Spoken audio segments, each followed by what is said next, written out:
Hey guys, welcome back.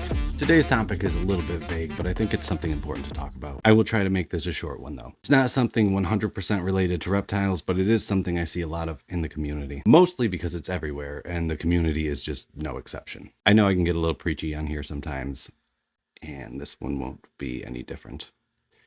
Today I want to talk about drama. What it is, what it isn't, how to accurately identify it, what to do about it, and what to do when it's not drama. This video is going to be a little bit convoluted and all over the place because I'm going to try to talk from the heart, but I'm also going to include some definitions and some takes from one of my go-to doctors of clinical psychology, Dr. John Gottman. The inspiration for this video is pretty multifaceted. Let's just say I saw a heated exchange from a bunch of people in the community, some of whom I respect very much, and all over a post about morality. Because a political candidate's morality was inferred in this post, it became an argument about stirring up drama in the community. One of the reasons I felt inspired to talk about this is I went through and I read my journal from the last 3 years, beginning to end, which is a scary thing to do, especially if a lot has happened.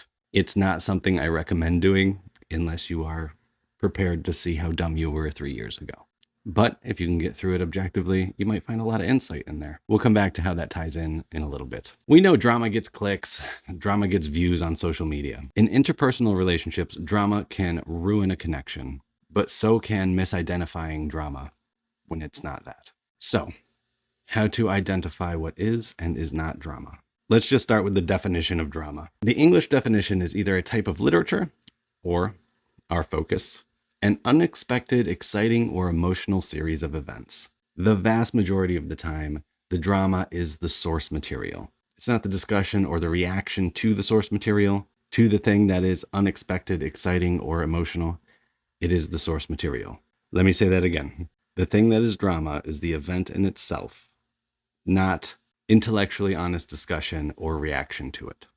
Two good examples of that in recent history are the Holy Thursday Massacre and the Samson Pruitt mess. Those things as events were the drama. The reaction by the community to those things was not. I think we can all agree on that. The drama existed, the reaction and discussion was proportional and justified. Something bad happened or was still happening and it needed to be addressed. Addressing a problem is not causing drama, except when it is. Now we're going to get a little confusing. Some people eat, sleep, live, breathe drama. For some, it makes them money. For others, it's based in trauma, a personality disorder, upbringing, or literally just being a human. For some people, the reaction isn't always proportional to the event.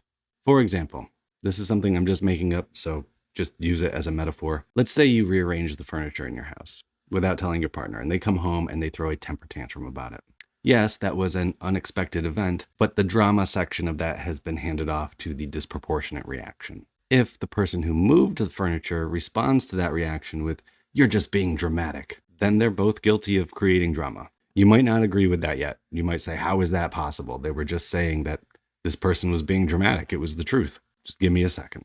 Let's take that same scenario and say if the partner came home and said, it kind of hurts me that you did this. I would have liked to have been included in this decision. And they still get met with, "You're being dramatic. It's just furniture." Automatically, the one causing the drama is the one accusing the other of being dramatic. I'll go deeper on that in a second.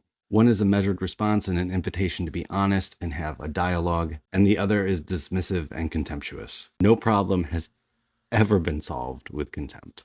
10 out of 10 times, it leads to the end of productive dialogue, and usually the end of whatever relationship could have been preserved with just intellectually and emotionally honest conversation.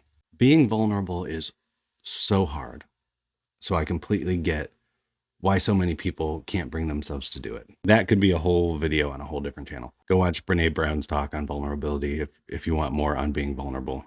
One of the best things out there. But before I get too off topic, when we're talking about the accusation, you're creating drama or you're being dramatic. First of all, you might be. You have to check yourself first to see if your reaction or your response is honest and proportional to what you're responding to, because it might not be. But the majority of the time that somebody downplays a communicated valid concern by calling it drama, it comes from a place of contempt. Dr. John Gottman over at the Gottman Institute, him and his wife are brilliant when it comes to breaking down the psychology of relationships, Call this the #1 relationship killer. It doesn't just apply to romantic relationships. It applies to friendships and working relationships also. All of that to say, if somebody is looking for intellectually and emotionally honest discourse about something that is already drama to some degree, and again, that is an event that is unexpected, exciting, or emotional, and your response is you're being dramatic or you're causing drama, you have to take a harder look at yourself, because now you're bringing the drama, and it's no longer whatever post you disagreed with or whatever bid for reassurance or connection. It's you. And I'm not saying that as an attack. It's been me before too. And I'll get into that in a sec. If this isn't coming solely from a place of contempt, it's coming from one other place as well. Avoidance. Mostly because a thing makes a person uncomfortable. It could be uncomfortable with vulnerability. It could be challenging somebody's beliefs. It could be a triggering topic. It could be to avoid accountability. But it's used to avoid a feeling of discomfort. If you believe someone is just causing drama or being dramatic, then you're free from having to take their concern seriously. The misuse of the word drama is for self-preservation, but it is self-sabotaging at its core. What causes positive change, both individually and as a society? What causes innovation? Ideas, sharing thoughts, meaningful, intellectually honest, and emotionally honest conversation. What's one of the fundamental cornerstones of a relationship? Communication. But not just communication alone. It's the ability to hear and try to really understand and have compassion over contempt.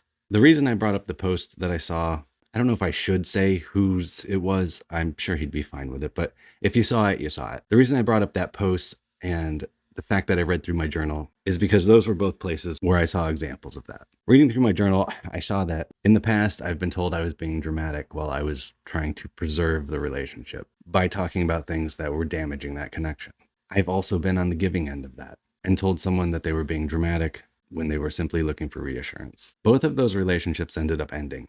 And I see now that those were both pivotal points where the entire thing could have gone differently if drama wasn't used as an excuse not to have an uncomfortable conversation that would have required vulnerability and some discomfort. With the post, I saw a lot of relationships damaged or destroyed for the same reason. And it wasn't the fault of the post itself. It's how we relate to each other. In that situation, the options could have been meaningful, intellectually and emotionally honest conversation, or keep scrolling. But instead, the comment section was full of contempt and drama and unfriending. Sometimes, yes, you do need to cut someone out. You need to unfollow them or walk away, and that's the healthy thing to do. But make sure you're doing it for the right reasons, because sometimes what makes us uncomfortable is exactly what we need in our lives. I know this wasn't fully reptile related. This was a little more Cusco-esque. But if you saw the post or were a part of that discussion, I think you understand why those thoughts I felt like were appropriate to share here. Anyway, thank you guys so much for watching. Be kind to yourselves. Be kind to each other. I'll see you on the next one. Unless you unfriend or unfollow me. I'm just kidding. Anyway, okay. Oh, and hit the like and subscribe if you're not subscribed.